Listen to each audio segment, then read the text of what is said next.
बच्चों, पिछले वीडियो में मैंने आप लोग को अकारांत पुल्लिंग संज्ञा एकवचन, द्विवचन और बहुवचन बतलाई थी। और आज मैं आप लोग के लिए आकारांत स्त्रीलिंग संज्ञा शब्द एकवचन, द्विवचन और बहुवचन लेकर उपस्थित हूँ। तो आप लोग को याद होगा पुल्लिंग शब्द और स्त्रीलिंग शब्द, फिर नपुंसक शब्द।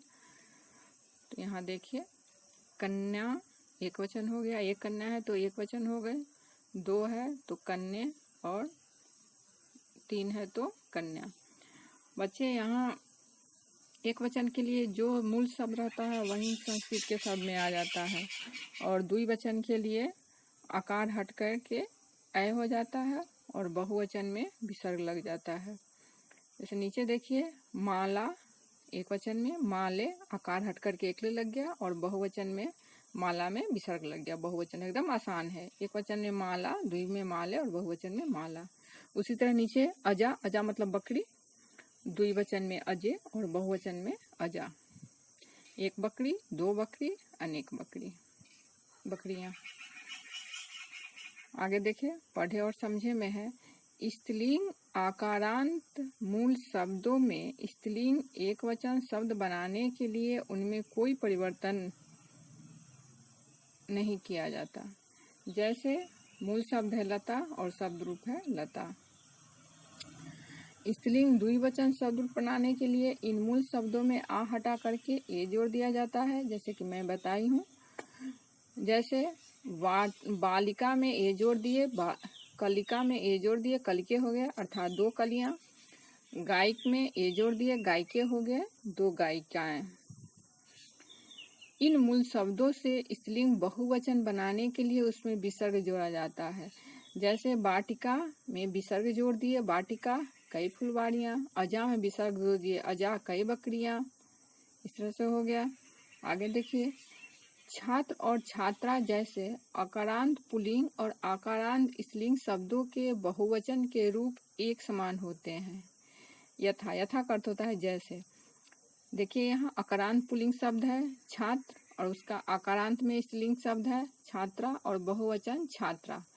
अर्थात अकारांत पुल्लिंग शब्द और आकारांत स्त्रीलिंग शब्द का बहुवचन एक समान होता है, छात्रा छात्रा, और दोनों का बहुवचन छात्रा हो गया।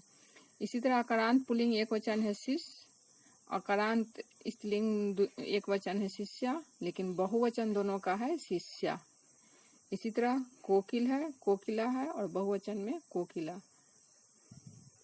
आगे देखें, याद करने के लिए आपको दिया हुआ है एक वचन, द्विवचन और बहुवचन। यह शब्द स्त्रीलिंग शब्द रूप है, इसे याद कर लीजिएगा। पढ़ देती हूँ। अजा, अजे, अजा, लता, लते, लता, छात्रा, छात्रे, छात्रा, बालिका, बालिके, बालिका, शिक्षिका, शिक्षिके, शिक्षिका, महिला, महिले, महिला, कोकिला, कोकिले, कोकिला। इस तरह से जो भी शब्द स्त्रीलिंग के होंगे इसी के समान चलेंगे। आगे इसका एक्सरसाइज देख लीजिए। चित्रों के नाम संस्कृत में लिखिए। एक्सरसाइज 1 में है। यहाँ हथेली का चित्र दिया हुआ है बाँह का, तो इसको हम भुजा बोलते हैं। एक है इसलिए सिर्फ भुजा हो जाएगा। यहाँ अंगूठी का चित्र दिया गया है, अंगूठी को संस्कृत में मुद्रिका बोलते हैं, लेकिन यहाँ दो है तो द्विवचन में मुद्रिके हो जाएगा। और यहाँ कली का चित्र है और अनेक कली है तो इसका बहुवचन कलिका हो जाएगा। आगे एक नाव है तो नौका, यहाँ दो तुला दिखलाया जा रहा है तो इसका हो जाएगा तुले। और यहाँ तीन महिला है तो इसका बहुवचन हो जाएगा महिला का महिला। आगे देखिए, एक्सरसाइज 2 में उचित शब्दों से अधिक स्थानों को भरे। एक वचन, द्विवचन, बहुवचन। यहाँ कहीं एक वचन मिश्र है तो कहीं द्विवचन तो कहीं बहुवचन, और एक एक दिया गया है, उसी के अनुसार आपको भर देना है। प्रथम पंक्ति दिए हुए कन्या, कन्या, कन्या। द्वितीय में यहाँ नौका दिए हुए हैं तो इसमें हम भर देंगे नौका, नौके, नौका। वीणा, वीणे, वीणा। कोकिला, कोकिले, कोकिला।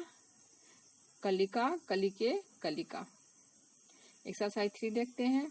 दिए गए शब्दों के द्विवचन और बहुवचन रूप लिखे। शिष्या दिया हुआ है तो शिष्या का द्विवचन क्या हम बताए थे, द्विवचन के लिए आकार को हटा करके एकले जोड़ देंगे तो शिष्य हो जाएगा, और बहुवचन इसमें विसर्ग लगा देंगे तो शिष्या, शिष्य, शिष्या। फिर वादिका का भी उसी तरह, वादिका, वादिके, वादिका। लेखिका का भी उसी होगा, लेखिका, लेखिके, लेखिका, पाचिका, पाचिके, पाचिका, सुता, सुते, सुता। एक्सरसाइज 4 देखते हैं। संस्कृत में लिखना है बहुत सारी अंगूठियां। तो अंगूठियां का संस्कृत होता है मुद्रिका, और बहुत सारी है यानी बहुवचन में इसको लिखना है तो मुद्रिका हो जाएगा। उसके बाद 2 कहानियां, तो कहानी का संस्कृत होता है कथा, और 2 है तो हम आ को ए में बदल लेंगे, कथे हो जाएगा।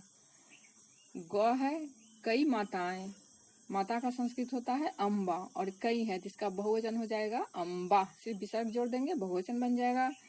घ है आपका 2 औरतें, तो औरतें का संस्कृत होता है महिला, और 2 है तो हम महिले कर देंगे, ए लगा करके महिले कर देंगे।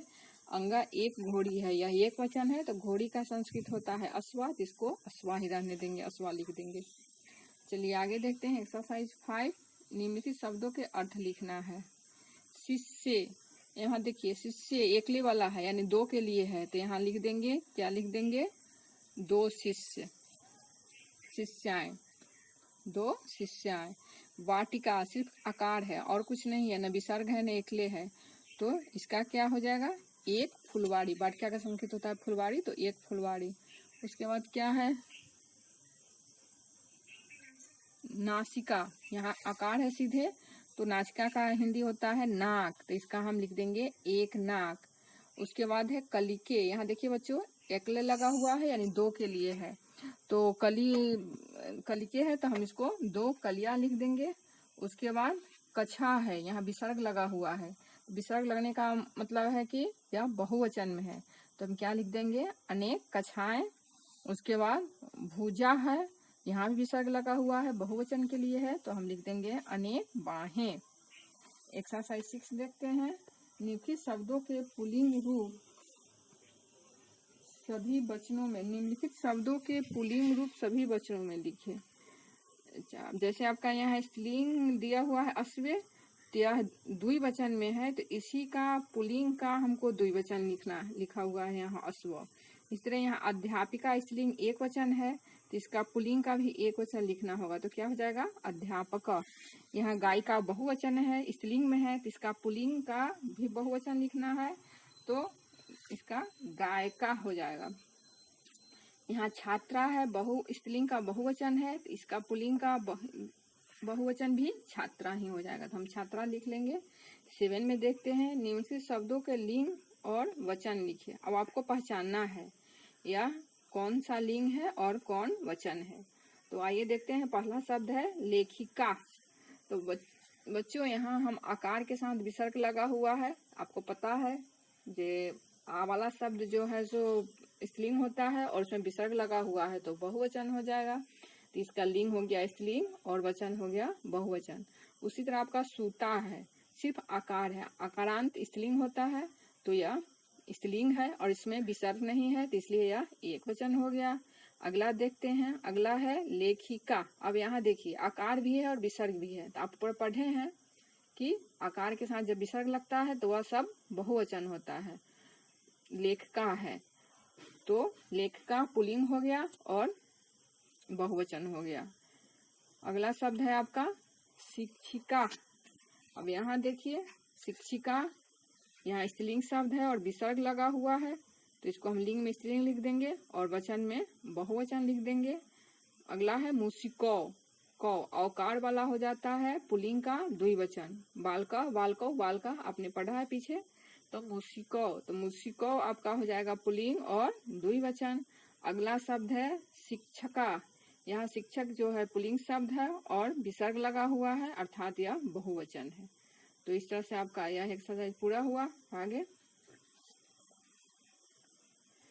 चलिए आप इसे याद कर लेंगे और इसको फेयर में लिख लेंगे। फिर अगले वीडियो में मिलती हूँ। धन्यवाद।